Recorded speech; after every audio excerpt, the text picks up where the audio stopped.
Hey folks, this week we'll recap our recent plays of Era Medieval Age, Vikings on Board, and A.D.E.L.E. Then we'll give some strategy tips on playing Welcome to before discussing what makes or breaks a good deck building game. Stick around. You're listening to the Beans and Dice podcast, a podcast about how we game. That's right, we are the Beans and Dice podcast, a podcast about how we game. I'm Mitchell. I'm Rob. I'm Wayne. And we're going to start off with our What We've Been Playing segment for this week. That's our recently played games and our quick reviews and our try, buy, or deny opinions. Wayne, why don't you start us off? Sure. So I recently got a chance to play Era Medieval Age. It's a 2019 game. Matt Leacock, famous for Pandemic, obviously. This sort of re-implements Roll Through the Ages a bit. It was, I'll say this, it is the most overproduced roll and write you'll ever see.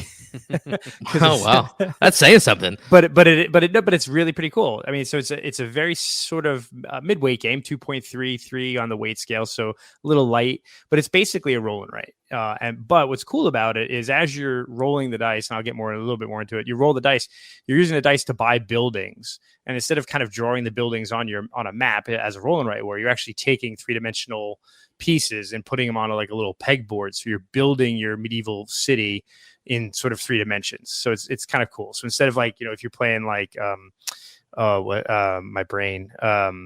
the cartographers where you're drawing the maps, it's the same thing as cartographers where, in this case, instead of flipping cards, you're rolling dice and then using dice to buy buildings. But instead of drawing on a piece of paper, you're using little, figures, which is kind of cool. So, I mean, basically what it is, you start off with a blank pegboard and you have like 5 different resources. You have wood, you have food, you have, brick, and you have like legacy and culture and things like that. And on your dice, each die has different faces. And you start off with a couple of yellow dice and a gray die, and that has, food production or wood production or grain production. And as you roll them, if you roll a skull, every side has a skull. It locks that die, so you can't re-roll it. And if you roll too many of them, some bad things can happen. But then on your turn, we're all kind of making those die rolls, and then whoever's first player does their production. You've got to, feed your people, feed your buildings. You got to, for each die you have to have at least one food, or else you get some more sort of calamity or like, pestilence type stuff happening on you. But then you can use those resources to buy buildings. And some of those buildings provide you more dice. So you can buy like, a food hall or another farm or other buildings. And so you have to balance sort of building out your city, increasing your dice pool. And increasing your dice pool allows you to do more cool stuff. But the more dice you have, the more food you have to produce. And there's some things where you have to, if you complete walls around your city, you then get double points for every building in the wall. And also, if your city is walled in, if an opponent, like, based on the skulls and hammers that you roll, you're sort of attacking each other, you can sort of attack each other and steal resources. If all your stuff's inside of a wall, you're defended against outside incursion. But if you have buildings outside the wall, those buildings can get attacked. And there's sort of scorched earth where you can lose parts of your board based on if you roll too many skulls. And that's kind of cool, too, is as you roll the skulls, the first skull, you lose like one resource, and the second one, something else bad happens. But then, like, if you have 3 skulls, it's better because you actually force everyone else to lose, an ability. But then if you roll 4, it's bad for you again. But if you roll 5, it does even more. I put a scorch, on Rob's board or on Mitchell's board. So it's kind of cool. It's a 30 to 45 minute game. I think we played the first game in about 50 minutes, with the teach. So it's a very light, sort of roll and write, but instead of writing, you're physically building the buildings. And sort of the end game trigger is once a building type is out, you flip over a little marker. And depending on, I think, the player total, but I think maybe it doesn't matter. But if 5 building types are out, that's the end game. Then you score your points. Some of the buildings provide you resources, like you can have a farm or like a hospital. If you have a hospital, you can build a hospital and then build your buildings around there. Then they're safe from sort of bad calamities and events happening to your guys. You can build like a university, which gives you more bonus points at the end of the game based on your fame track, things like that. So there's different ways of scoring, either up front or at the end game, and then you basically just have this big sheet of paper where you do the scoring like you would on most roll and writes. So it was a pretty fun game. I know the original sort of production, the board, the main board was just this yellowish kind of ugly pegboard, and you couldn't even see the different tracks. But then they gave sticker packs out, and the newer versions have it kind of painted on there, and it looks a little bit better. So the dice are really well produced. All the buildings are pretty cool. They're all color coded, so you could paint them, but you don't really need to. The only thing is that pegboard is a little bland, but this people kind of upgrade those. The first thing I was going to ask you. I'm just kind of scrolling through some photos here on BGG, and so the production, that board looks really plain. But you said there's a sticker pack or something you can dress it up. Yeah. Actually, I can I'll share my screen with you guys so you can kind of see it. I'm not sure the listeners at home will see your shared screen. Exactly, but you'll see you could go on BGG and you can see the original. So the original board was bland, and you can't really see anything on it. And then there's sort of sticker packs, or the newer versions of the game, or sort of a much better production value on those pegboards. So, but it's pretty cool. It was a fun game. I'm gonna tell you, because everyone's simultaneously rolling their dice, and you put it behind a screen, and you're rolling it. And you're wondering, if someone's already stopped rolling, did they roll all skulls, or did they just get a really good roll? You have to sometimes really struggle to get food and feed your people, or else you take you have to balance. I forget the bad pat track, but the skull track. Mm-hmm. If you don't feed your people, you have to go down that track, which you're losing victory points for not feeding your people. But if you have good military or good outward facing rolls, you can attack your opponents. And like, I go to you, Rob, and I say, well, Rob, I want food from you. Give me one food, or you have to go down a track. You have to go down the skull track. So it was a fun game, but it's basically just a roll and write, but without the writing. It says here that it's a spiritual successor to Roll Through the Ages. Have you played Roll Through the Ages? A while ago. I mean, a long time ago. Yeah. Carlos and I used to play that actually quite a bit. We used to take that to bars with us, and we played it. I know we played it at Miller's Ale House several times while we were having appetizers and actually dinner at least once over there. And so that's a fun little game. And so it's got my curiosity, actually. Certainly being a successor to Roll Through the Ages, but there's a lot of similarities I can see in that you're using some of the dice to, if you roll enough of a certain symbol, you can use it to attack other people and to if it's destroy their buildings, or you can do plagues and stuff like that to hurt other players. Yep. Or if it's kind of press your luck, because if you get too few of them, then actually it triggers against you. But if you roll it's a certain number or more, you can actually flip it, and then it becomes a bad thing for your opponent. Yep, so exactly. Those mechanics really follow through. Yeah. So if you've played Roll Through the Ages, this game's for you. If you love sort of kind of city building, roll and writes, you'll love this as well.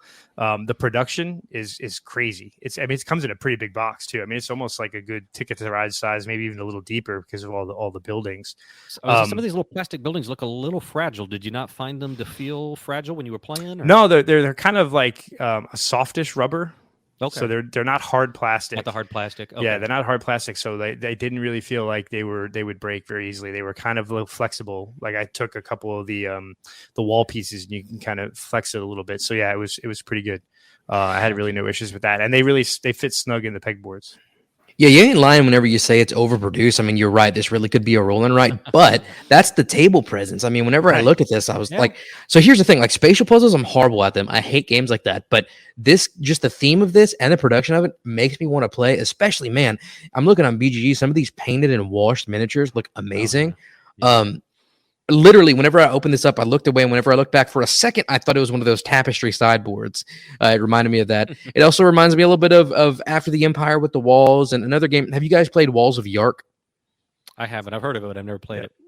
I've played it. No, okay. So it doesn't seem like the theme is too similar, but the mechanics are too similar, but this definitely looks like one that I would be interested in playing. So Wayne, try, buy, deny? I'm in between the try and buy. So, if you like roll and writes, if you like Roll Through the Ages, if you like rolling dice games and building cities, it's a definite buy, because I don't think it's very expensive. I think I was looking, the Geek Market had a bunch for $60. eBay had it for $60 or so. So for $60 with all the production in this, it's worth it. It is a lighter game, so there's only a 45-minute game. So that pushes you to a buy if the price isn't that high, $60 for all the plastic and all the kind of production value. So I think it's worth the value of the production, but you have to be willing to buy a 45-minute-ish game that's a roll and write. Yeah, that's the catch-22. I mean, if it wasn't for those buildings, I wouldn't have given this a second look. I've played a ton of city building, roll and write games, so but you're paying that price for the thing that makes it eye-catching, essentially. But, Right. to each their own. Absolutely. All right. What about you, Rob? What'd you play? Okay, I'm gonna change gears a little bit. I'm gonna play I played a game just recently with the family. Actually, I played it with all kind of age levels. We just played it one time, but it's a game that had been on my shelf of opportunity, we'll call it, for several years. I picked it up. It's got to be at least 4, 5, 6 years ago now, and I picked it up on a bit of a recommendation from the Dice Tower. I saw a pretty good review. I can't remember who the review was now this far afterwards, but it was a well above average review. And I happened to be at Barnes and Noble, and it was in the 50% discount bin over there. So I said, hey, for I think I paid about $20 for it. What the heck? Let's pick this up and give it a try, even though I hadn't heard much buzz on it. It's a game called Vikings on Board, and it's a game that probably y'all haven't heard of or haven't heard much of. Just taking a quick look here at the BGG, they've got it's not a great rating. It's a 6.2. It's a 2016 release. Designers Charles Chevalier, Catherine Dumas, and Pascal Pelamons, looks like maybe, and publisher ADC Blackfire Entertainment. Actually, a company I haven't heard. Oh no, Blue Orange. I'm sorry, is who. It says in the EU, but that's also the copy that I have was Blue Orange. So they must have done some distribution through Barnes and Noble. But this is definitely a game that's got a little bit of a toy value to it. It's another game that we want to talk about production and table presence. It's got that kind of in spades. And it was, again, being a 2016 release, I'm going to say that there was a decent move in Viking games at that point. It seemed like at that point, a lot of different companies were making Vikings games, and that was all the rage. But I played it, again, with my 3 kids. So it's an 18-year-old, a 16-year-old, and a 10-year-old. And the 10-year-old, we had to help along a little bit. It advertises here 2 to 4 players, 30 to 60 minutes, ages 8 and up. 8 to 10, I'd say is old enough to be able to play this game. So it's definitely kind of a family weight game. What it is it's a worker placement, I guess we'll call it. In a 4-player game, each player starts with 2 Vikings, and there's along one edge of the board there is a set of actions that you can take, and the actions get better as you go from left to right or from one end of the board to the other. So the actions are more powerful the further down the way you go. But the way turn order works is there's 2 rows on this board. They all have exactly the same actions, and all you're doing is moving your Vikings from one of the spots on one side of the board or one side of this action selection area to an empty spot on the other side of the action selection area. And the turn order goes from left to right every time. So the very leftmost space, if you take that spot, all you're doing, you don't actually get to do an action on your turn. All you're doing is you're allowing yourself to go first the next round, and all the Vikings, the turn ends, the round ends when all the Vikings move from one side to the other. So whoever's in that first spot, when it comes time to start that next round, will have all of the options available to them the next round. And so that's one thing I did like about the game is you got to make that decision. Do I maybe take a no action this round so that I can guarantee that next round I'll be able to go first and I'll have all the actions available to me? But what you're doing in the game is you've got these little Viking longboats that are moored up at the dock, and I believe it's 8 boats that you're building as you go down the dock from these 8 different slots where they're tied up, where they're moored into the dock. And at the beginning of the game, in a 4-player game at least, you start with 3 segments of each of these long ships. It's I think it was a bow and then 2 middle pieces. And you've got off to the side, you've got 8 sterns. And what you're doing each round is one of the actions you can select is to sail a ship. And if you take that action, you take one of the stern pieces of one of the boats off of the little side area, and you put it on the end of one of the boats that's being built. And when you do that, you kind of push that boat out to sea, and that boat has sailed. And so the way you get points in the game is there are 3 types of resources. I can't recall. There's wheat, and then they think there was like tools or metal, and then there was a third resource in the game. But there's a track, and each of them start at a value of 1. So another one of the actions you can do in the game is if you place your Viking in a certain spot, you can choose one of the 3 different types of resources, and you move it up 1 on the track to make it worth more and more points. So I think each of them goes up to 5 or 6 points. So one of the actions is just to push a resource, but then another action in the game you can take is by placing a Viking in a particular action spot. There are a stack of face down tiles, and one of them you just take the top one, you look at it, and then you can put it on any of the ships that are still tied up, moored up at the dock. There's another action that's similar, that's a little further down the action spaces, that you take the top 3 off of the stack and you look at the 3 of them, you pick the one that you want, you put the other 2 back on the bottom, and then you put that resource on one of the ships. But the way that the resources get distributed is once a ship sails, and actually I should step back here and explain that when you're adding, you've got these little shields, symbols on the different sections of the boat, and each section of the boat has either 1, 2, or 3 of the different colors of the 4 different colors that are in the game for potentially up to 4 different players. So I think you've got like red, green, yellow, and I'm trying to look here online, might be like orange, but whichever color is yours, you're trying to, once a boat is completed and gets pushed off, whoever has the most of their shield symbols on that boat is going to get first selection out of any of the resources that have been placed on the boat. So let's say if we put 4 resource tokens on, I decide to cap that one and move it out because I've got 4 of my symbols showing on the boat. Somebody else has 2 and somebody else has 1. Then once we sail it out, starting with whoever has the most symbols, you get to take your first selection of the one of the 3 different types of resource tokens that may be on that boat. And then it just goes in order. Whoever has the most symbols will get the first selection, second most gets second, third most gets third. And if there's still resources left over, you go back to the top of the order and you just keep going until all the resources are gone. So you're playing this little in a 4-player game. We tended to see that we would only get maybe 3 of us in a particular boat before it's shoved off. And you would be trying to kind of play this game like if I know I got the most shields, I may want to put a 4th resource on this boat because then I know I'll get the first choice, and then when it comes back around, I'll at least get whatever's left over, so I'll get an extra token. If there's a tie, you then go to whoever has the if 3 people have, let's say, or 2 people have 3 symbols showing or shields of their type, you go to whoever is the furthest to the stern. And so just without going over all the actions, a couple of the other actions in the game are they allow you to move one section of a boat to another section of a boat. So one of the particular actions, you can only choose yours, and you can take one of yours out of any boat and you can slide it to any other boat, but you put it at the end of the row on another boat. So you got this idea where you're trying to get closer to the dock. So if there's a tie, you get the tiebreaker. But then the action that allows you to move your piece actually kind of moves it to the end of the line. There's another action a little further down that's more powerful that lets you swap twos. You just take 2 different boats and then you kind of move one of, I think one of them has to be yours, and then one of them can be any other players, and then you swap 2 sections that way. So you're kind of playing this game where you're reshuffling and kind of moving around, and then you're trying to find that right time. There's only one action each round that allows you to launch a boat.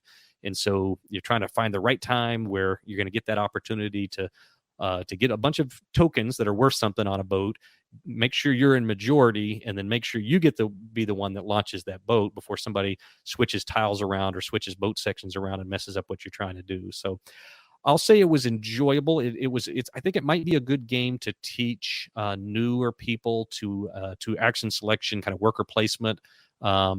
I didn't find that it held our interest, and this was across the board, really, between me, my 18-year-old, my 16-year-old, and even my 10-year-old.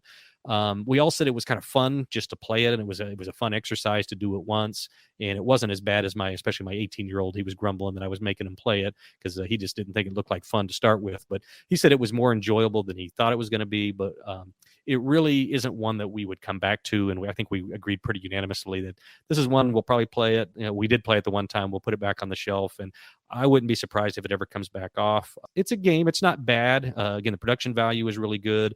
These little ship pieces are nice foam, stickered foam pieces, which are really nice. But but it's almost a little bit more of a toy value of a kind of a table presence kind of game than it really is a deep game that it's definitely got a little bit of you think you're getting ready to do something, and then somebody switches a couple of pieces, and it's like, oh, well, that just screwed up everything I was trying to do. So now I'm going to have to wait another turn in this game to try to put things back the way they were. And now that I think about it, there was actually a little bit of, let me do this, and then somebody else takes an action and undid what I just did. And I didn't find that fun. I don't usually find that fun in games either, but it was an okay game. Yeah, it seems like the age range is pretty low on it as well, 8+. But I looking at photos of the game, man, the first thing that popped in my head, I'm the old guy, is it reminded me. It looks like a multiplayer version of Tapper. I don't know if you ever played the old arcade game. I used to play a lot of Tapper. Where you're going up and down and you're feeding the guys in the bar. It's just old person alert. Old person alert.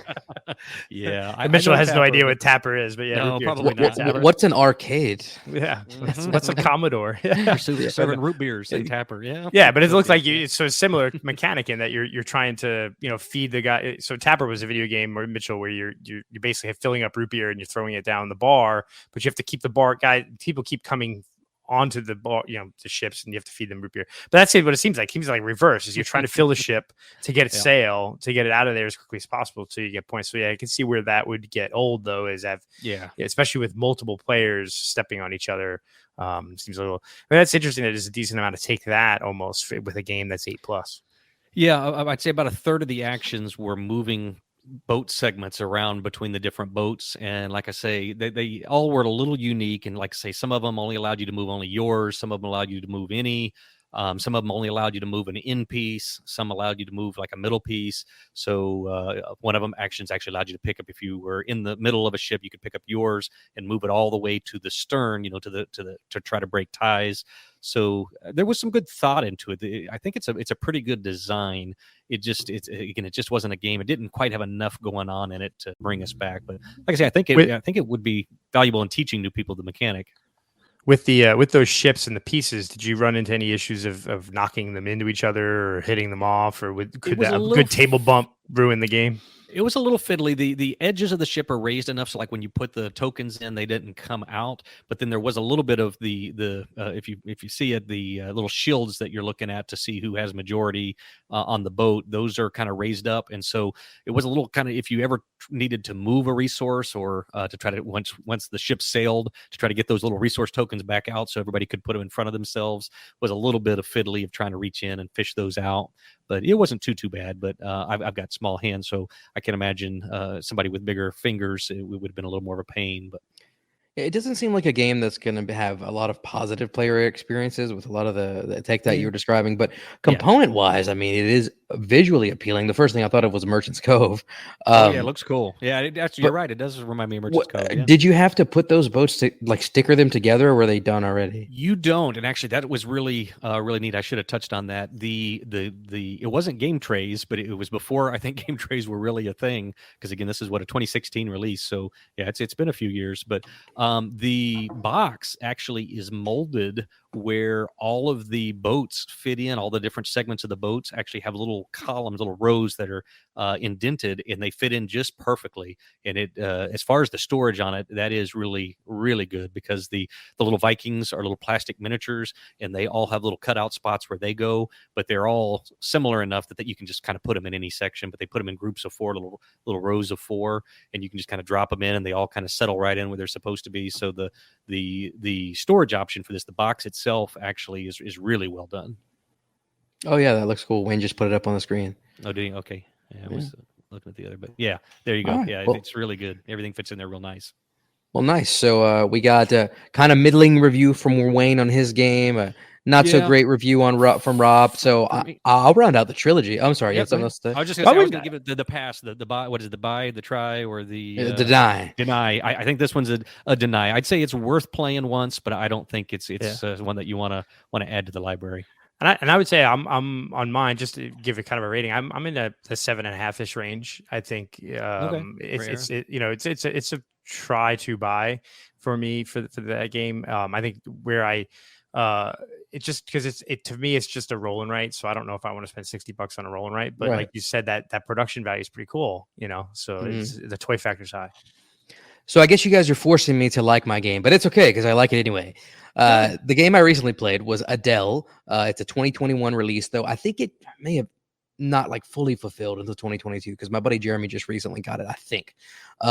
So this is published by DMZ Games. The designer's Albert Reyes and the artist is Jose Soto.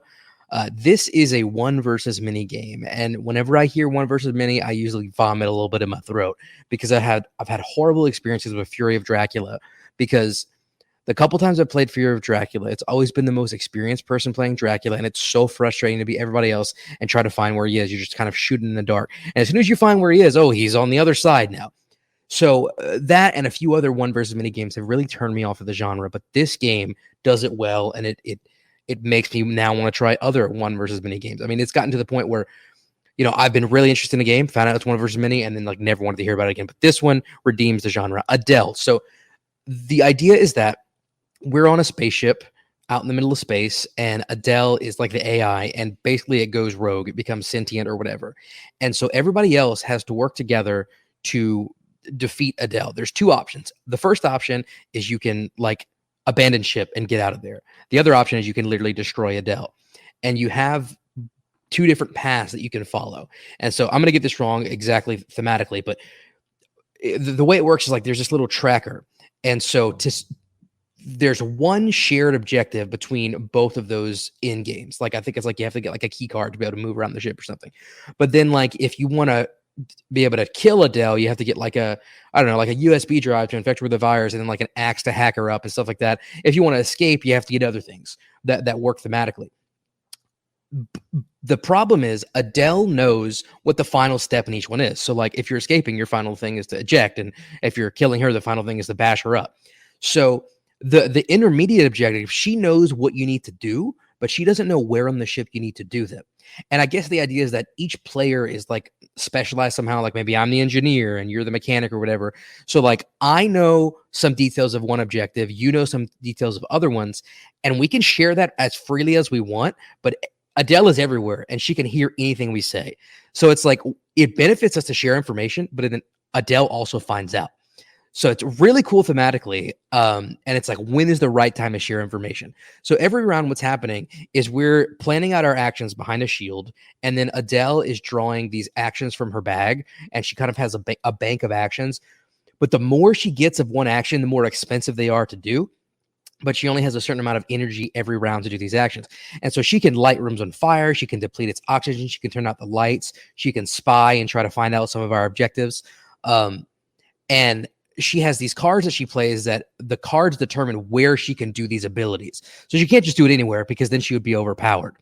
And so we're going around the ship trying to find the items we need and then trying to bring them to the right rooms. So we all know what the items are, but like half the team, or depending on how many people are playing, knows where they need to be used, and the other half knows where the others need to be. It was a really, really tight game. It literally came down to a few turns. Like my friend Connor, who was playing, he was about to die from getting burned by fire because A.D.E.L.E. knew the whole game that like to finish either objective, we would either have to go here or here because she always knows the end game. So even though she didn't do a great job of figuring out those intermediate objectives, she spent the whole game just like booby trapping those rooms and the route to those rooms. So it was super thematic, a lot of fun. One thing that was kind of cool is both objectives have a situation where they cannot be accomplished. So the one where you have to defeat A.D.E.L.E., there are event cards that come up, and some of them are like asteroid hits. And whenever a certain room gets hit by an asteroid, like there may be some minor effects, like you can't do certain things in that room. But to accomplish that goal of defeating A.D.E.L.E., there can't be any holes left in the ship because it's like, then she can't, like, I don't know, her life support or whatever can't support you with these holes. The other one, escaping the ship, every round there's a time tracker that goes down, and there are different things that A.D.E.L.E. can do to kind of like I guess change where you are. And the thing is, if those two cross, the idea is that like you're too far away, and if you escape from the ship, like you can't get the civilization. So if that happened, then your only option is to go the other way. Lots of really cool options. It was very, very tight. I felt like either side could have won, and I highly, highly recommend A.D.E.L.E. It is definitely a buy. Struggling to not go out and buy it right now, but my good buddy has it, so I'm holding on for right now. But it will one day be on my shelf, I think. This is a game I assume that would certainly benefit by the person who knows the game best, or especially if one person really knows the game, they're the ones who want to play the one, maybe? So that is the way we did it. It was Jeremy's game, and he had read the rule book, so he played A.D.E.L.E, but after a turn or two, I understood exactly how A.D.E.L.E worked. It's okay. Honestly, understanding the mechanics of how A.D.E.L.E works is probably simpler than understanding the mechanics of the crewmate. That's some of the strategy and the long-term decisions it would be better to know how the game works, but I think anybody could pick it up. And that's why I like it so much more than Fury of Dracula, because it's not always the newbies that are getting beat up on by the person that has all the power, because we could have easily switched and I would have understood what to do in that role. The A.D.E.L.E player is drawing from a bag, so they don't have complete autonomy on what they're doing. They're kind of limited, or? Right. They have, I think it's maybe like 5 actions. They draw them from a bag and they place them on their board. And the farther along on the track that their action is, the more expensive it is. So it kind of incentivizes them to not build up too much of one action, if they were to just want to spam that essentially, because then it gets more and more expensive and they can't do it as much. So it balances it out nicely. So it seems like, I do like Fury of Dracula, so this is definitely in the wheelhouse of a game that I like. And what's interesting is, and what I wonder, you said there's basically 2 ways to win the game. It's, A.D.E.L.E wins, but then the good guys have 2 ways to win: escape or wipe her out. I wonder if that might get old after a while, but then that also gives room for expansions and new scenarios of, well, maybe we could reset her, or maybe we could do, so I wonder if there is, and I'm looking at BGG, there looks like there is a mini expansion and an alien module, so maybe there's some additional things coming out. But yeah, I don't know if he had the collector's edition, but he definitely had a scenario book. Like there are other like modules you can put in. That's good. Yeah, because I think that was one thing that could make the game get old, is if there is a limited selection of things. And yeah, maybe where you got to do it on the ship is a little different this time, but it's basically the same thing every time. So that would be my one worry, is that the game might not have multiple replays with those scenarios. But if it has a scenario book, then great. That looks cool. I like ones versus mini games, so that's kind of cool. Yeah, and there are asymmetric powers, and there's some dice rolls that you do whenever there are certain actions that are like more powerful actions, and you can spend more of your action points to automatically succeed, or a smaller number it goes down to a dice roll. So there's some things that are going to be different from game to game, but I see where you're coming from. I got to ask, so A.D.E.L.E, I mean, it's an acronym, A.D.E.L.E. Any idea what it stands for? Do you know me at all? We didn't discuss that at all. He taught me the mechanics. He didn't tell me the theme. That's I'm sure somewhere. I laughed when I asked. I'm even looking in the BGG description and I don't see it, but I'm sure if we open the rule book, we could find it real quick. But sorry, if those of you out there, if Carlos is listening and you really need to know for understanding the theme, I'm sorry we're letting you down. I thought it was going to be a game about singing or something. Yeah, so in the group chat the other day, I saw you'd put that A.D.E.L.E GIF, and honestly, I didn't get it right away. It was just like hello, and then I was flipping through the group chat a while ago, and I was like, "Oh, that's why he put that." Like, duh, it went over my head.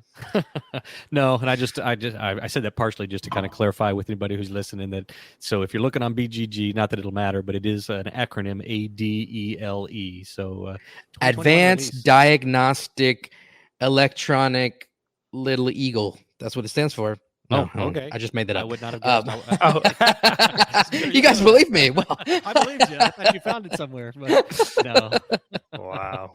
Yeah, 2.78. So it's not particularly light. I know it says here age 12 and up, 90 to 120 minutes. So I mean, it's a little meaty. I mean, this is a game I had never heard of. I'll admit, I'd never heard anybody play this. I'd never heard anything about it. 7.4 rating on BGG though. That's not too bad. Pretty decent. So, yeah, it sounds like an interesting game. If ever it comes up at a game day, I would recommend trying it out. And this says a 90 to 120 minute playtime, and I played with 3 players, so that's middle of the pack. Probably 45. 45. All right, really. And again, I know we've played faster than y'all, but I could not see it going to 120 minutes, because here's the thing: even if you have 5 players, the objectives are still the same. The only thing that would change is, instead of half the team knowing half the objectives, you would have one person each knew one objective. Okay. So if you're each working on your own, I could see it taking a little bit longer to share that information, but I can't see it taking a ton of longer time. Oh, I forgot how to English. A ton of longer time. All right, so that wraps up our what we've been playing segment, and we're gonna move on. We're going to move on to dice advice. This week, we're going to be giving you strategy tips on Welcome To. Just a quick rundown of what Welcome To is. So Welcome To is a neighborhood building game. It's a flip and fill. So there are different streets, a different number of houses. Three different numbers are going to flip out, and you're going to basically put the addresses on these houses, but they have to be in numerical order, ascending. But each number is also paired with some kind of power that may, for example, let you build a fence or let you double another number or build a park to increase the value of your neighborhood. And there are objectives. You want to get certain like pairings of houses within the same fences. And you pretty much play until somebody's neighborhood is filled or until somebody fails too many times to place a house or once they've accomplished certain objectives. So what do you guys got on strategy advice for the listeners of Welcome to? So, I can't say that I'm like awesome at this game. I'm pretty good. I've won some games, I've lost some, but I think what I generally try to do is I look at the achievement cards, right? The first thing, and Same. I'll pick out one of them, and I decide what street I can. If I fill that whole street, can I divide that street up to finish an objective? And then I do the exact same thing, Wayne. Yeah, Wow, then, I've never done that. Sorry, So, continue. So I try to then fill in that one street, filling in, and divide it so that I get those things. Another thing I might look at is are the objectives, are there a lot of threes or a lot of fours or a lot of twos, the sort of groupings of houses, and then I know that I'm going to be doing a lot of those to try to get those achievements. So I will look to move up I forget what the track is called, the purple track of the the neighbor, whatever it's called. completed Estates, neighborhood maybe? estates. Yeah, Estates, it's yeah. completed estates track. Wayne, I'll you look are at that. reading my mind. This is like literally all that I was going to say. Way to go. And then- Continue. And then the final really thing is, I honestly think that the parks are extremely powerful in the game, and so All right, now I you stole tried one for me. Yeah. Yeah, see, I'm stealing from it. I think I always try to fill the parks because I think people who tend to win or come close to winning, you don't even have to finish or be the first one to finish the objectives. But if you get all the parks and a couple of those objectives and move up your estates, you're going to do pretty good. And then I'll pass it on to you guys. Rob, I what you agree. got? Yeah, I agree in large part. And let me two quick primers on this. So number one, I assume we're talking about just kind of the base because I know there are different variations on Welcome to. So Yep. we're gonna go just based on the base game. Number two, I just want to touch on. I'm a little leery about these strategy discussions now, so I got to watch what I say because last podcast we talked about strategy. I think it was last podcast we talked about strategy for Castles. Castles of Burgundy. I want to say Call of Duty, Castles of Burgundy, and I made it squeaked into the finals, and I have found that now that we're in the semifinals for our little tournament that's going on in the Beans and Dice community on BGA, and I have found that a couple of things, two of the three things I talked about in the semifinal, we're in round two now. People have jumped on things that I mentioned that were kind of my strategies from last time. So two things. First of all, you said you squeaked by. Didn't you come in second in your bracket? Well, I did, but I know you guys were. Somebody was telling me that I had to pretty much win, and so I felt that pressure, and I actually did win my third game. So that put, I guess it did put me in. But if I finished second, it was going to be like a 50-50 chance, and I think third or worse, I was out of a 4-player game. So squeaked by. It was 3 games. I had to win the last one to make sure I was going to make it in. So for me, that was squeaking by. But anyway, so I'm going to go ahead with my Welcome to, because I'm not in any Welcome to tournaments at the moment. So anticipating that I won't be in any, No promises. Okay. I tend to play Welcome to pretty good, but I think it's just because I've played so much of it.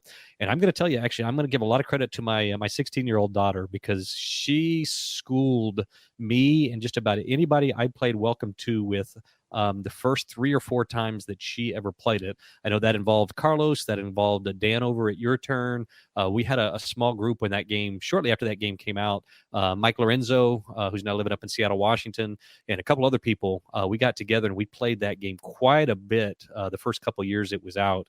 And we introduced her to it after we had been playing for about a year. And I want to say like 2 of the first 3 games, she took us to school and she beat us handily. And so what I found out is going back to what Wayne said, I guess, was the parks. And she said, we asked her after we'd played a couple games with her, she's like, what's your strategy? What are you doing? How are you killing us every one of these? And she's like, it's the parks. All I do is fill up the parks. And so she made believers out of all of us. We were determined to show her that the parks wasn't the only strategy, and she beat us over and over and over again. And so I have taken that into advisement. And what I try to do is I'm going to be brutally honest here in my ignorance. I'd played this game for years, and I didn't realize that the third street down, the lower street, gives you more points for completing the parks than the top one. They actually are progressively more. As you go down, it takes more parks to fill up the parks row, but that last row is definitely worth, I forget how many points it's worth. If you complete, it's 18 or something. And so that has been my strategy now, is I always try to fill up the bottom row with the parks, and at least get that one. I most of the time will also get the center row, and so I try to do them in order of their value. And so I usually leave that top one if I can get that third and final. But I find I win a lot of games just by wrapping up those parks and making sure I do that at pretty much any cost. The other big strategy tip that I have on it is that I try to ignore one of the streets. And again, that can depend on several factors that come up during the game, but I try to leave one of the streets pretty much untouched until later in the game. And the flexibility that gives me, if somebody doesn't really accelerate the end game quickly usually by completing all 3 of the project cards, is that later in the game you've got more flexibility with numbers that come up. Because if you use a bunch of high numbers and a bunch of low numbers, I see a lot of people do that. They'll fill all 3 roads on the ends because the 1s and the 15s are the rarest, and the 2s and the 14s are the next most rare. So every time somebody sees those come up, they filled in those ends. And especially in a longer game where you get to reshuffling the deck at some point, if that happens, those numbers may come up again, and you may start finding out that you're locked out. You used all the 1s and the 2s already, and they get reshuffled and they keep coming up again. So that can cause problems. So I try to focus on 2 of the 3 streets, filling them in, getting those parks done, completing those projects by building the fences and getting those 4s, 5s, or 6s or whatever it is. But I try to leave usually the top street, the first street I call it, completely empty or almost empty, so that later in the game, any number that comes up that might be beneficial for me, I can fill it in up there. Yeah, and I'm in agreement there. I definitely I try to leave at least one of the streets open for what Rob said, is you have to be able to place your tiles. So Rachel, sorry. Yeah, no, you're good. My strategy is kind of an amalgamation of what both of you guys said. Hopefully, it's the good parts of what you guys said and not the bad parts that make y'all lose. The jury's still out on that. But yeah, so at the beginning of the game, what I do is I look at the 3 objectives, and I picture a best case scenario where I can do all the objectives, and I map out where I'm going to do all those estates turn 1 or turn 0, really, because for me, it's all about efficiency. So if I can build 1 fence and that closes off 2 estates, that's better than having to build 2 fences to do that. And so I map out where I want, and usually that fills up about 2 of the streets, or partially fills up. And kind of like what Rob was saying, the one that I don't need, because they have 10, 11, and 12 houses respectively as you go the first street, second street, third street. Usually I try to leave one of them alone for what Rob was saying whenever I have nowhere to place on there. In terms of actions, early game, I'm always going fences because I want to set myself up for those objectives as soon as possible, because they're worth less points when somebody else gets them. After fences, my next priority is usually a pool, but only if it lines up with where I want to put it. So every time I place a number, I'm doing math. To me, it's a numbers game. So if it's a 7, the highest number is a 15. I know 7 is slightly below 50% of 15. So if I have a completely open row, say it's 11, I know mathematically I should put that on the 5 slot, right? Because 6 would be midpoint, but it's not quite there. And then I further subdivide. If I have numbers 1 through 5 already on my board, and I know I can go from 6 to 15 with the last few slots, further subdivide. But if it matches up with a pool, I do it. Now, I never pick a number on a pool if where I'm placing it doesn't have a pool. I hate wasting an action unless that's my only option. After fences, pools and parks are kind of equal priority. I definitely see the value of the parks, but I see a little bit more value in the pools if it lines up. But if it doesn't line up, then I'll go for park. I don't put a whole lot of weight into, I don't know remember what it's called, but it's like the construction sign. Yeah. It's really, really useful. What's that? Yeah, I should construct. That's what I always call it, is the construction zone. Yeah. It's really, really useful because it lets you change a number. The whole in-game points where you get a certain number if you have the most or the second or the least, I don't feel like that plays a ton into winning the game, but situationally it may work out. Also, just like Wayne said, based on the objectives, those are the estates that I make more valuable. I never, ever, ever do a biz unless it's literally my only option, because I hate losing points at the end of the game. Now, I don't know if these tips are good. I win some games, I lose some games. I'm not saying it's perfect, but that's just worked for me. Usually whenever I approach a game, what I have to do is I have to just kind of make that priority list. And so for me, it's fences, then pools, then parks, then estates, construction signs, and lastly biz. See, I would say, like, I almost usually just ignore the pools because it's so hard to get them right. Based Agreed. on what I do, similar to you, is I subdivide, and getting that proper number in pool. I'd rather do the park than the pool. I have parks way higher. One other strategy that I have done in the past and I've won is I ignore the cards, right? Because they're worth points. And what I did The projects you mean? the projects, I Project, ignored the projects completely. And what I just did is I made as many 6 groupings as I could. Yeah, that's a viable strategy, definitely. I maxed out the 6 on my estates completed, and then did all parks. So I did any park, max out once you max out, and then 6, and that's it. And you can score a lot of points that way too. So I think that's what I like about Welcome to is that there are some different strategies you can do there too, of going. I think a lot of people go for the high value project first. So sometimes I go for the lower value one first to get it, because a lot of people are going to be gunning for that main one. So a couple of things here, but the pool and the construction are the ones that I tend to ignore. Yeah, I kind of agree. I said my problem with the pools is I just looked at this the other day just because I've been playing on quite a bit on BGA. It seems to be a popular game that comes up on Board Game Arena a lot, so I jump into a bunch of Welcome to games. I started looking at the where the jumps are for pools, and I believe I don't have a sheet in front of me. Actually, I've got it right behind me. I could probably grab it, but I believe it's after 5 pools you get. I think it's 3 points per pool. It goes up by 3, up by 3. And then actually there may be a couple at 4, and then it goes up to 5, and then it goes up by 5. But I think you have to get to 5 pools. And so if you do that strategy to get to where you're really making the points off the pools, you have to have 5 or more. And I kind of agree with Wayne with the parks. You can put the park just about anywhere, and there's no placement restrictions. But with those pools, it's so tough because you've got to find the right spot where it doesn't mess up your number distribution on that street, and it just happens to line up with a spot that has a pool where you can place it.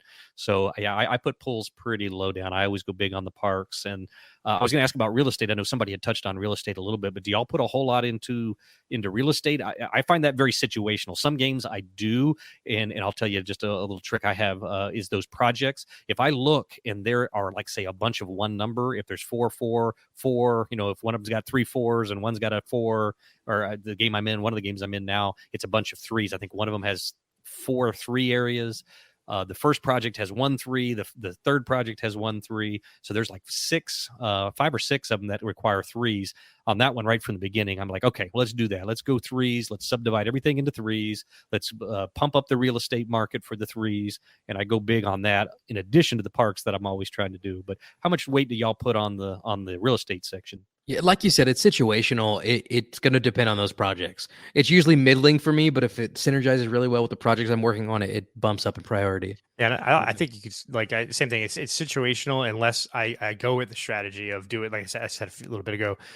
Go for the six zones and max out the 6, because that can be a lot of. If you get 3 or 4 6s, and you max out the thing, it's like 50, 60 points. So you or something like that. It's a decent chunk of points. So that's pretty high. And then if you do that with the parks, that's when I think we played one game way back in the day, Rob, during the pandemic. And I scored like 130 something, and you guys were in like the hundreds, low hundreds or the 90s. That was one of the best games I played, but that's what I did. I got all the parks, and I got all 6s, and I had maxed out the 6, and that's where you really scored it. But you have to luck into that sometimes. Also, I definitely agree with Mitchell as far as the biz. I almost never, ever use the biz. I know some people do, and I have been burned by that when I'm in the middle of a strategy of trying to max out some parks, and I'm almost done with a project. I've had somebody do a bunch of bizzes and end up ending the game because they filled up their streets and filled up the card. I think there's 3 ways for it to end. Is if you go 3 times where you can't place a number, if one person gets all 3 projects completed, or if they get to a point where their neighborhood's full. Yeah, neighborhood's full. So, but I've had a few games where people have used that biz over and over and over again. They've been able to put a bunch of numbers out there. They've ended the game. I'm like, holy mackerel, how did the game end?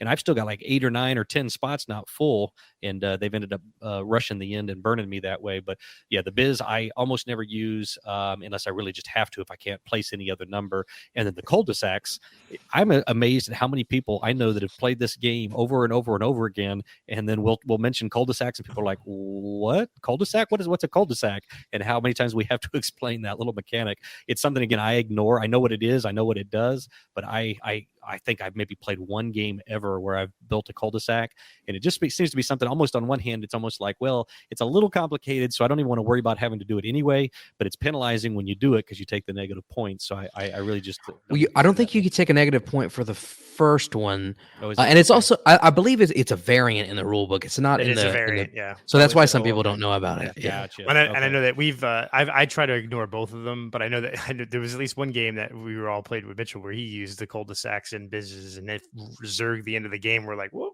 That may have You been know? one of the ones I was thinking of. Yeah. Yeah. Yeah, I don't know if that was I remember the first time I played, I didn't understand that business gave you negative points, and I'm like, why wouldn't I use these? I'm going to use these all the time. And like, I prioritized business, and I was like, oh, whoops, negative 28. Wow. All right, that ends our dice advice, and now we're going to move on to our main course, which is what makes or breaks a good deck builder. A while back, Carlos and I did an episode about what makes or breaks. English is my first language, by the way. What makes or breaks a good worker placement game. And what we did in that was we kind of talked about different aspects of worker placement games and that we did or didn't like, and gave examples and non-examples of that. We don't all have to follow that the same exact format, but I guess I'll lead off. For me, in a deck builder, I like whenever building the deck actually has a big effect on the game. And that sounds like duh, but there are games out there where it doesn't. Especially nowadays where we're seeing a lot of these games where it's deck building plus or worker placement plus, like take Arnak or Dune, for example. But there are games where it doesn't really affect it. So my favorite deck builder is Mystic Vale. So in Mystic Vale, these are the guys that invented the card crafting system, where you have like these sleeves and you're slotting in these translucent advancements and you're literally building the card. It's a literal deck builder. Really, really fun game that I enjoy because that's the whole game. Even in a game like Arnak or Dune, you might think, well, the deck is not as important. And you're right that the actions on the cards are maybe not as important in something like Mystic Vale, but almost everything you're doing in those games, you're using the cards for what's essentially their suit, their location on where to go. And so that's still integral in almost everything you're doing. Now, whenever you take a game like Clank or Great Western Trail, that goes out the window. So Clank, I got to give it credit for trying. I know a lot of people like Clank. It's not my favorite, but it's a dungeon diver, essentially. You're going in, you're trying to get loot, and the mechanism that you're using to do this is deck building. And of course, the things on the cards have power. Yes, I agree. My biggest complaint with Clank is that, and if you haven't played before, the idea is that you're going to this dungeon and there's a dragon that's trying to wake up, and once you steal the most expensive treasures, you can leave. Like, you don't want to leave before then. Some of the treasures, although they're lower victory points, they're right at the doorstep. So it's a very common strategy to dash and grab and dash. You go in, you get that first nice treasure, you get out, the dragon kills everybody else because they get mad before anybody else can even get out with anything. So they have 0 points and you have a small amount of points, but you still win. The manipulating your way through the dungeon in that game, of course, the cards are going to have an effect on that, but I think that is way more important to the game than deck building. Something like Great Western Trail, again, a deck builder. It fits with the theme, your deck or your cows that you're bringing to market. But it's also a point-to-point movement game, and you're moving around the board. And in my opinion, the actions you're doing on the board are way more affecting your in-game score than what's in your hand. Yes, you're going to get money and stuff whenever you sell your cows, but that's like a really small part of the game, in my opinion. And so I just prefer the deck to actually be the main thing I'm interacting with in a deck builder game, rather than it being kind of almost like an afterthought, which I feel like it is in some of those games. What are y'all thoughts on that, guys? Well, I agree with you. I do enjoy having a board or having some other things, although there definitely are some on my list here, pure deck builders that are pretty much just a deck of cards. Playing through Star Realms is one that I wrote down that I enjoy a lot. Because of the variability, and that game's been around a while, and they've added a lot of neat ideas and the different types of ship classes and defenders and things like that. But I do enjoy having a board or having something else go with my deck builder with just my cards, so that I'm using the cards to interact. So you mentioned Dune and some other games. Clank. Clank's never been one of my favorites either. And there's a couple of reasons, and I'll actually bring those up in some of the points that I wanted to talk about here in just a minute.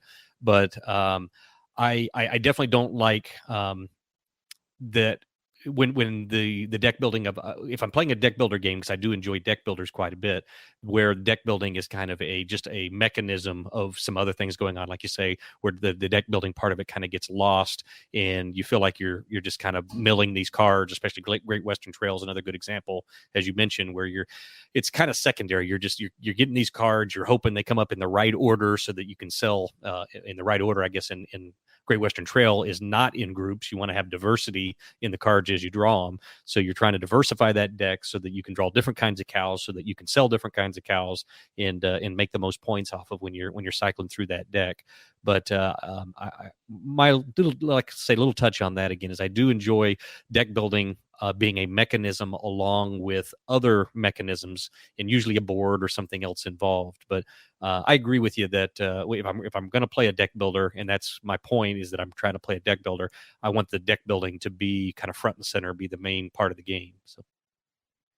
When I think I'm kind of a little bit Rob there, is I generally like deck building as part of a game where, but not too many other mechanisms, but just the old classic of here's a bunch of cards on a table. You have 10 cards, you draw 5, you do some spend, you buy some cards, you put those to discard.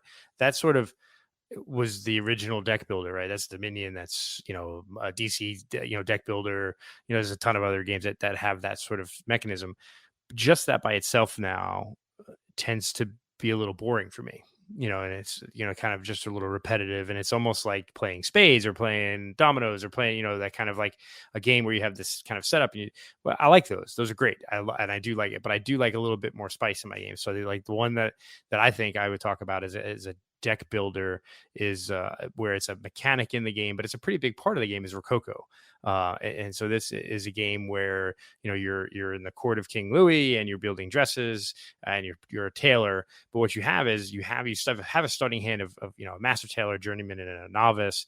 And then during the game, one of the main actions you can do is to buy a new worker, attract a new worker by getting a card.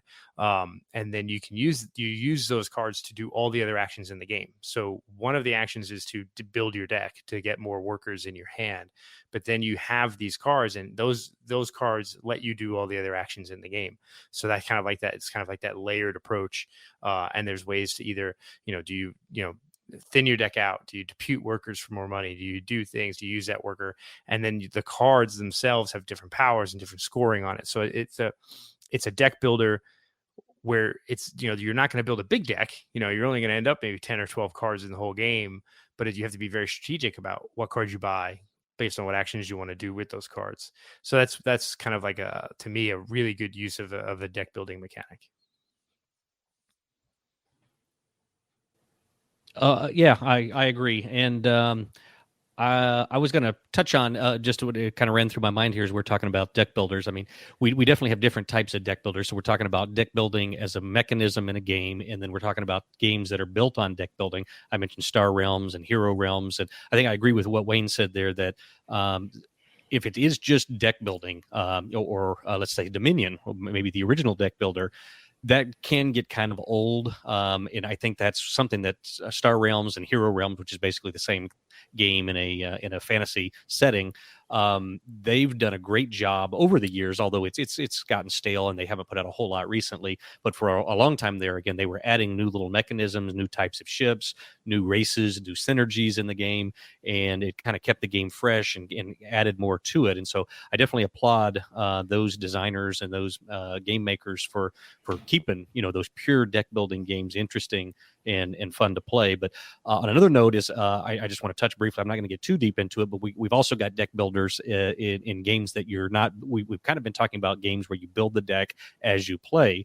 But we certainly have games like I'm involved in right now, a campaign with Dan over at Your Turn with Arkham Horror, the LCG, the living card game, and that certainly is a deck builder as well. Arkham Horror, I'm having a great time actually with Arkham Horror. Although I'll admit that I am not one to enjoy spending a lot of time away from game building decks. And so in Arkham Horror, you're choosing an adventurer, you're choosing a character, and then you have literally thousands of cards now with all the iterations and all the expansions that have come out for Arkham Horror. You can spend hours and hours, building decks usually have about 30 cards that you start a character with, and you can pick out of they have different colors, which are different kind of specialties and different types of play styles, and you can mix and match depending on certain parameters. So I personally didn't plan to get too deep into that kind of deck building. But I did want to just kind of touch on, that it definitely is another option out there when we talk about deck builders. And then obviously there's tons of people out there who play Magic the Gathering, who play, Pokemon or all those types of deck builders. Not my cup of tea and not something we talk about a whole lot on the show. But again, I'm having a blast with Arkham Horror. Dan and I are eventually, hopefully, going to play through the whole thing. We're only on the second a box right now, the second set of expansion scenarios, and there's like 8 of them. So we figure at the pace we're going, it'll take us about 2 years to get through Arkham. Wow. But just wanted to just kind of touch on that. That I don't know if you guys were planning to talk too much about LCGs and those pure deck builders where you're building kind of even not in game time. You're trying to maximize a deck, min max cards and things to put them into a deck. But just wanted to mention that's a thing. And then also on top of that, I'm going to talk a little bit in just a minute about a bag builder, one of my favorite games of all time. I'll go ahead, I guess, let the cat out of the bag on that. Orleans is one of my favorite all-time games.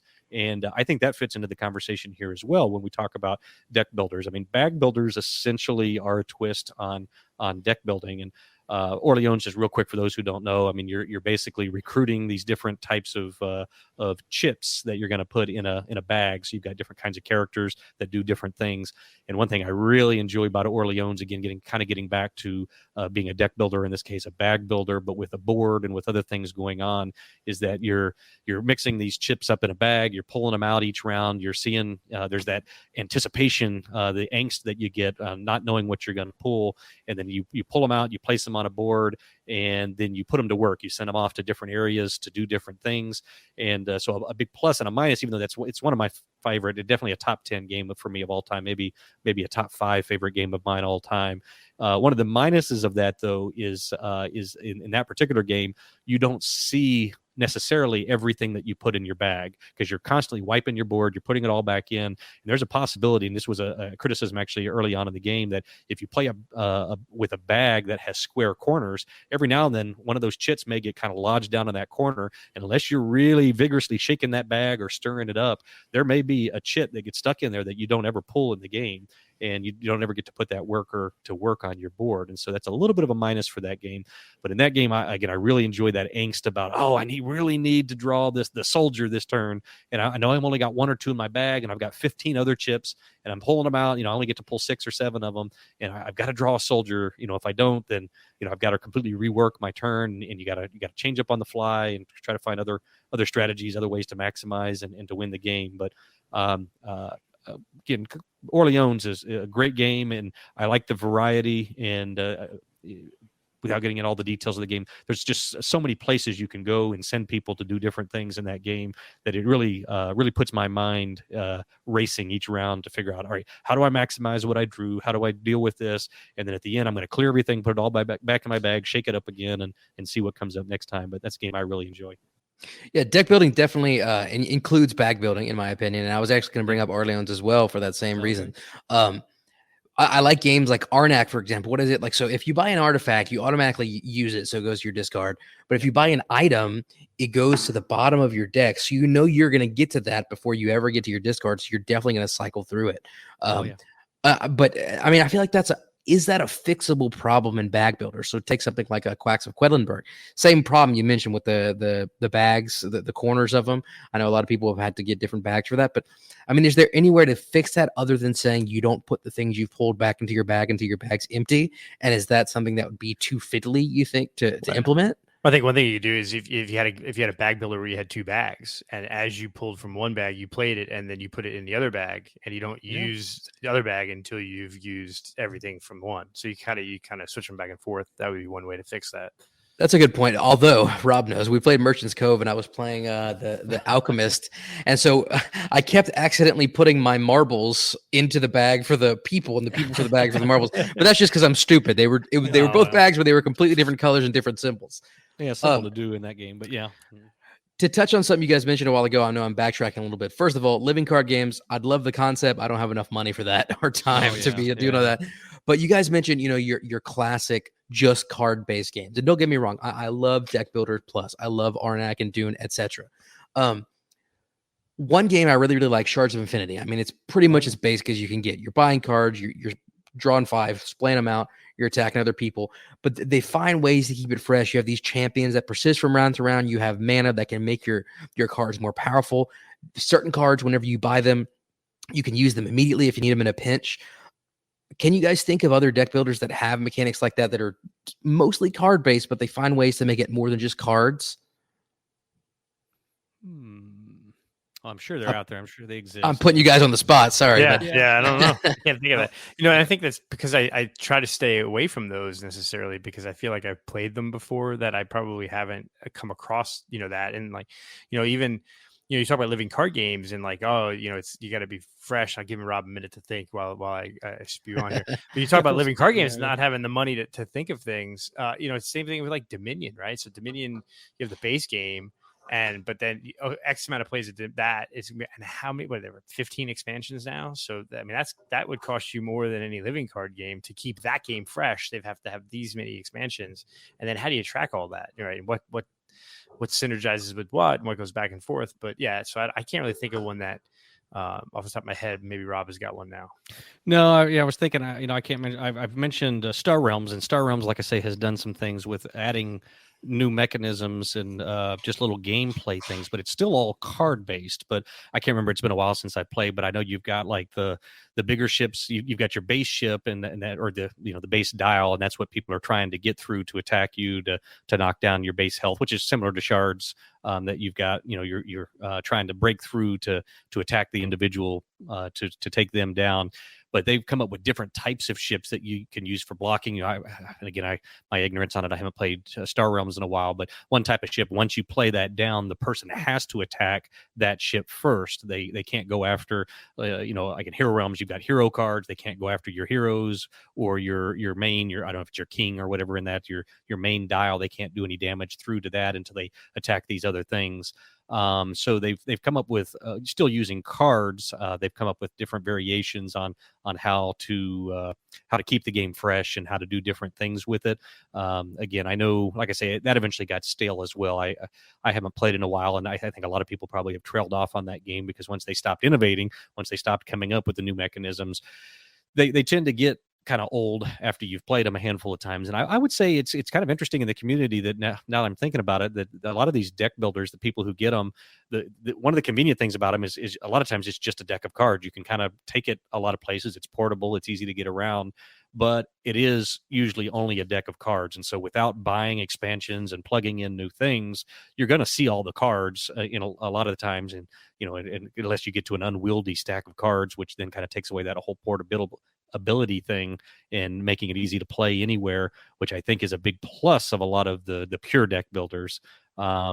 So I don't know. Like I say, if you once you've seen everything and you've done everything X number of times, it gets old pretty quick. And I was going to just touch on real quick Dominion, going back to the original deck builder. One thing that, as we were talking here, kind of jumped into my mind, though, that I still enjoy me some of Dominion. I haven't played it to death like a lot of people have. I know it's been out so long that a lot of people have just played it so many times that it's gotten old for them. They don't want to play anymore. But one of the things that I just kind of realized that I think I like about Dominion is, we talked about all the expansions, but at the beginning of the game, what is going to be in the game. There's really no hidden information. All those stacks of cards are face up on the table. There's only X number of this type of card, X number of that type of card. With the, what do they call them, the estates or whatever, your victory point cards, and then the gold, and being able to upgrade your coins to different types of coins. I kind of like the fact that you've got the known factor that it's all right there. You've got known ways to kind of push the end of the game. If I want to accelerate things and go after this type of card and get those victory points and clear a couple of those types of piles, or deplete, I think it's 3 piles. Once you deplete 3 of the piles, the game ends. I like the fact that a lot of that is known and it's all right there out for you. You know what your options are. You know what the opponent's options are. And there's a lot of known factors about it. So I guess if I played Dominion, I definitely wasn't around when Dominion first came on, or I wasn't in gaming when Dominion first came on the scene. So there's a lot of people who've gotten kind of sick of Dominion, but like we mentioned with the expansions, there's so much they've done with that game. I think that's something I like a lot about Dominion, is that it's kind of all known information and you can blast through it if you want to. Well, I think that touches on, I think, what makes a good deck builder. And I had kind of like three things in my mind that made a good deck builder. And that's one of them is having distinct cards and having those cards have unique identities. I think that's how if you don't have a wide variety of cards, and even in a game like Rococo, there's a good diversity of the cards. They're all kind of unique as far as of, what their abilities are, what they can do, what they're good at, what their bonus ability is. So yeah, a good deck builder will have a distinct set of cards that each have a unique identities, that adds the flair, that adds the replayability, that builds onto the synergies, which we'll talk about in a few minutes. So I think Dominion has certainly done that with 15 expansions or more, even, who knows. But does that make it too hard to become accomplished in the game if there's all these cards and they're all so different? Does it not make that, I guess, daunting? You mentioned before how you didn't like the concept of like, oh, it's impossible to win at Scythe if whenever somebody's played several more times than you. Does that not create that same problem? You don't think? I definitely think it does, because if you played it definitely, and I think that's I still only have, I got the Dominion big box when it came out years ago, which has like Dominion and plus like the first 2 or 3 expansions, and that's all I play with, right? I'm not gonna play, but you're right though. You play someone that plays Dominion, plays all those cards. They know all the synergies. They know all the identities. It's hard, but the benefit, I think, that Rob hinted on, especially with Dominion, is with everything out there ahead of time, you can spend a few minutes reading them all and kind of figuring out some strategy before you go in. Whereas some deck builders, if you don't have that kind of perfect information going in, then you're grabbing a card off the top of the deck and you go, what does this card do? Whereas Dominion, you know what all the cards do, and you can watch what other people are going after, as opposed to just drawing off the top of a deck type of thing. So Now, don't get me wrong. I think it's super important for them to have synergies. Again, whenever I go back to Shards of Infinity, it's like different, kind of like gods, that it's like of different families, the colors of the cards, and it can get super combo-tastic, and it feels really, really good to do. The only problem is, like I mentioned before, if you're on the receiving end of that, it can be brutal. So you got to find that balance, I guess, so there's not too much negative experience to counterbalance the positive experience of the person doing the attacking. Yeah, and I know you wanted to get into synergies, and that was one of your points. So go ahead and jump, because I got a few points I want to talk about there. But what did you want to say about synergies? Well, I think I'll let you get into it. But when we talk about synergies, we talk about how one card plays into another card, right?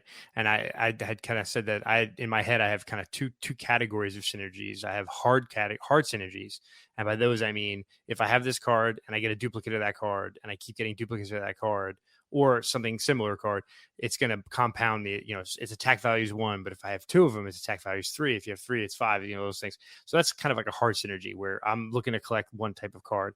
And then I think, though, where some deck builders really shine is what I would look at as kind of soft synergies, where I look at this card and there's an ability on this card, and that's a pretty cool ability. But then, okay, if I play it in this order with a different card, that ability is slightly different or slightly more powerful in a different way.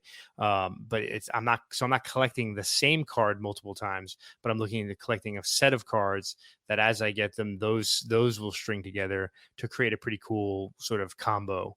And I think so that you can kind of do 2 different kinds of synergies there. And I think the best deck builders kind of have a bit of both, where somebody could do a hard and just collect one of a type of a card, or they can figure out a cool way to use a group of cards. And I think that is very clear in deck builders. You have to have either one of the 2 of those or both of those type of synergies.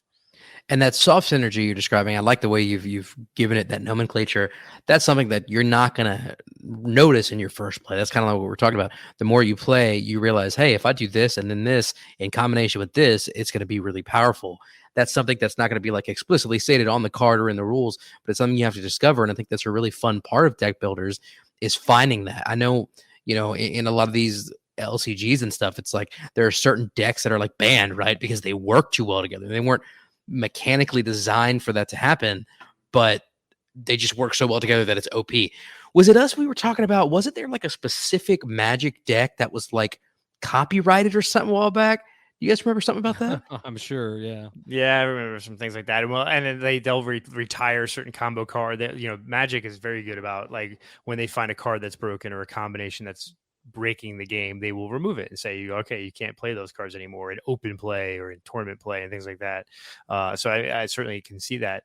And I don't know enough about Dominion and now the second edition of Dominion and some of the other games. Is I wonder if they've done that in certain further iterations of various deck building games. Is that because if there's, and I'll let Rob get to the synergy thing. The one thing that would kill a deck builder for me is if one strategy A trumps all the other strategies, and as the first one to go down that path is going to win every time, then that game's done. Yeah, good point.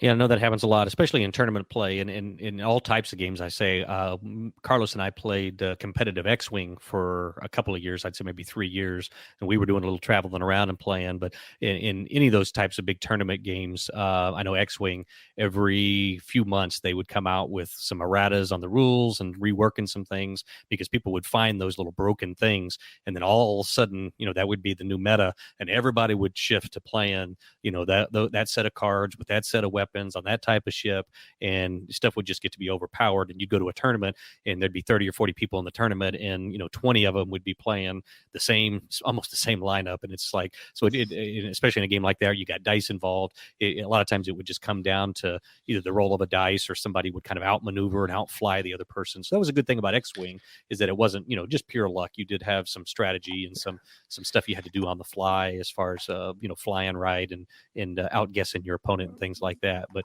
yeah, we had the same thing happen back in the day with Hero Clicks. They would have to change some rules, and people found combos of certain heroes where that's can't do that, and So go ahead, Rob. Let's get back to synergies. Touch a little bit on the synergy. So one thing that this will go on a little bit of a different topic, but also I had written down that I don't like cards in the deck builder games that can effectively either on purpose become completely useless. They just kind of clog your hand, or the fear sometimes that I have in games that rely a lot on those synergies is that if you don't get the right combination of cards and you don't either luck into those synergies sometimes by drawing the right cards at the right time, or you just don't wisely build your hand or build your deck as you go along through the game, you end up with cards that become either really don't do much for you when you play them, or in some cases don't do anything at all.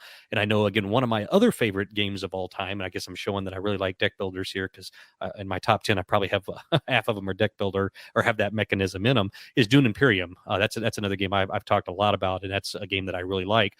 One of the criticisms about that, though, especially again with synergies and deck building, is there if you played, you'll know that there are some cards. There's a handful of cards in the stack in the market that if you can get multiple cards of a certain type of house, and in one turn, if you can play them out into your tableau in front of you, they will give you bonuses based on each other. When they did the expansion, I believe it was the first expansion, or Rise of Ix, maybe.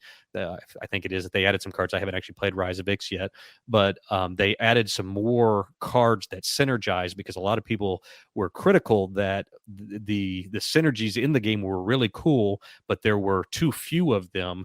And again, that even though when you played a card, even if you couldn't synergize it off of another card from the same type of house or whatever it needed to synergize off, it would still do something for you.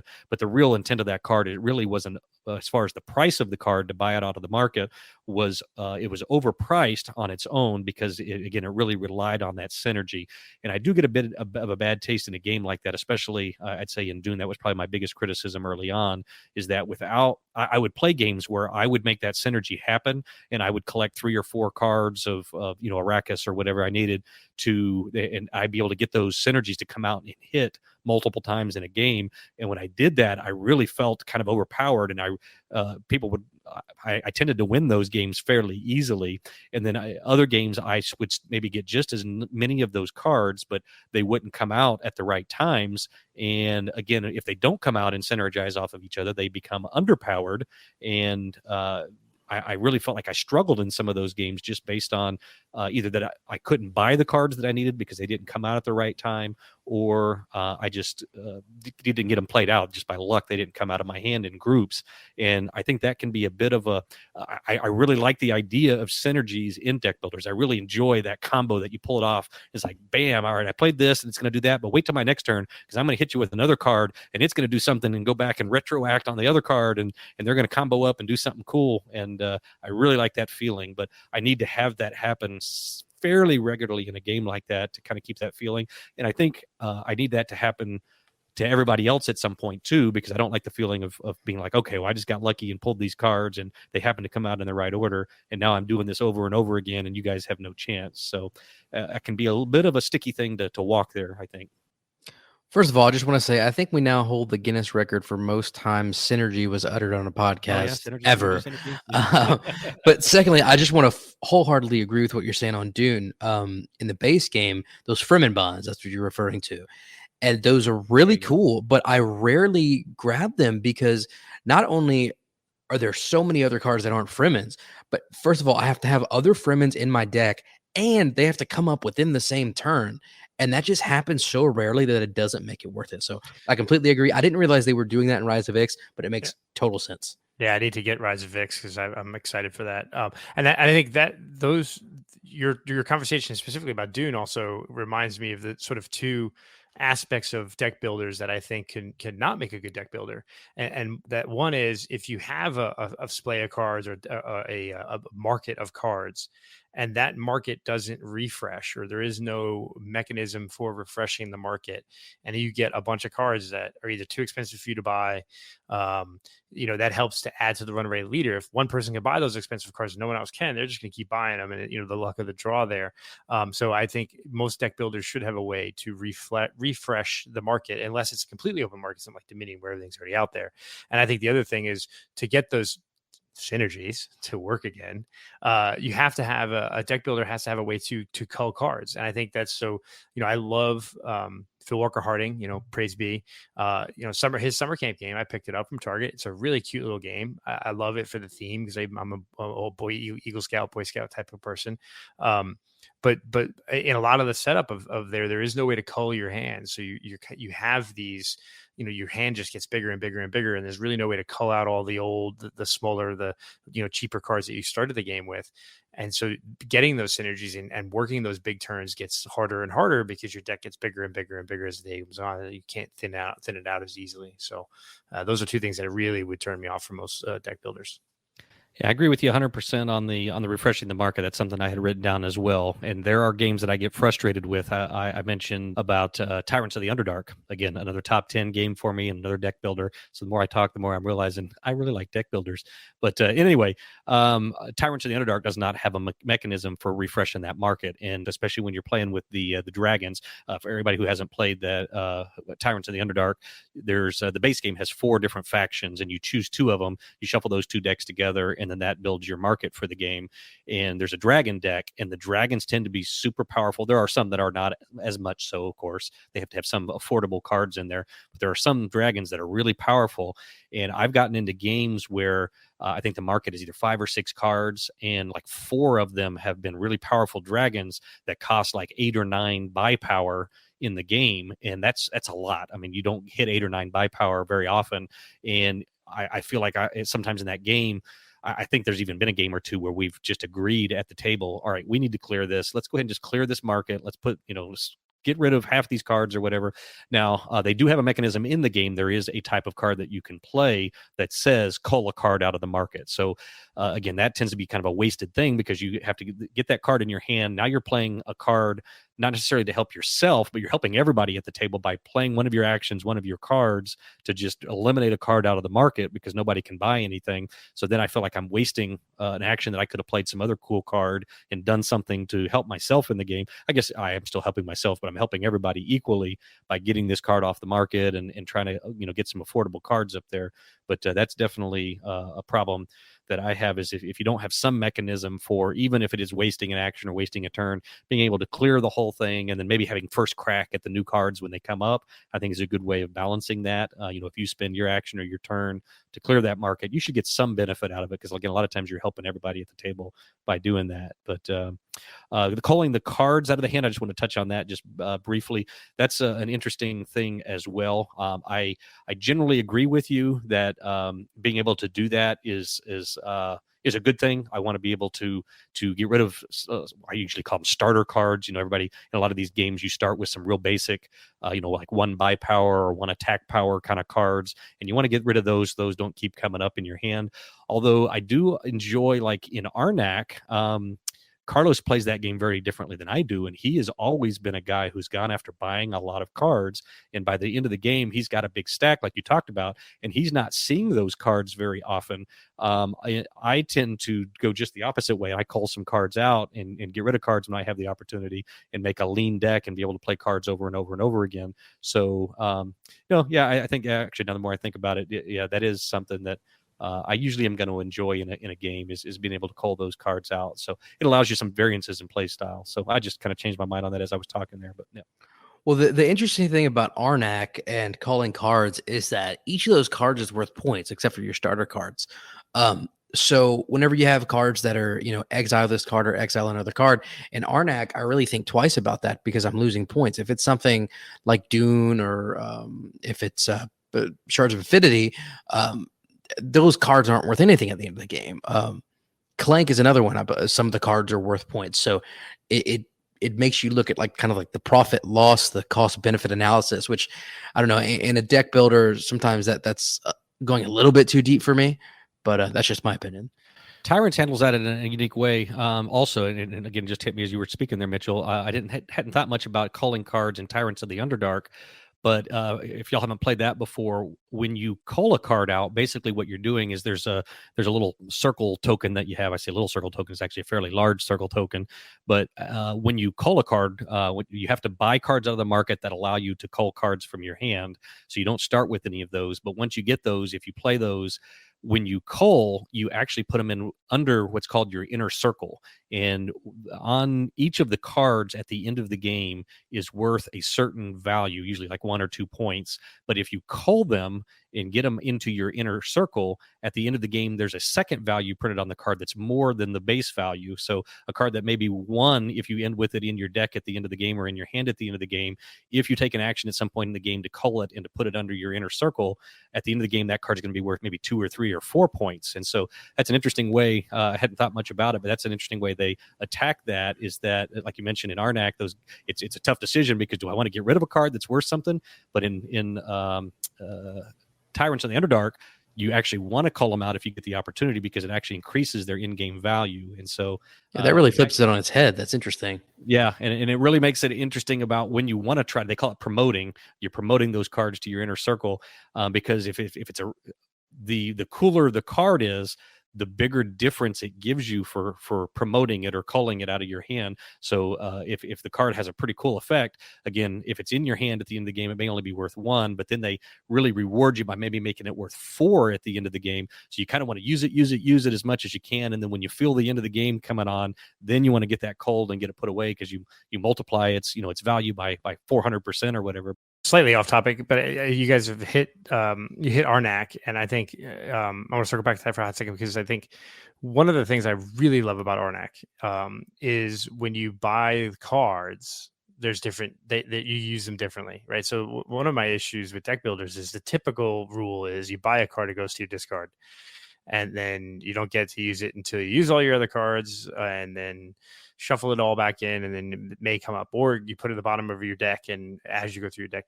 But I love the idea that the artifacts, you use the power right away, right? Then it goes in your discard, and then the other one goes to the bottom of your deck, so it's going to come first. So I like that you have sort of 2 different ways to use a card you buy without it just going right to your discard and then having to wait to get cycled through. That is something that's fairly unique because, again, usually when you buy a card, it's either going to the bottom of your deck or it's going into your discard pile, and you're going to have to wait until you get to reshuffle or until you cycle through that deck to use it. But those I guess they're artifact cards that you buy in Arnak, you get to get those, you use them right away. In the future, when you put them in, I think you normally, once they come back up again, to activate that power, you have to spend a tablet. So you have to spend a resource to be able to use them again in the future. But that is something pretty unique and I guess pretty cool in Arnak. Yeah.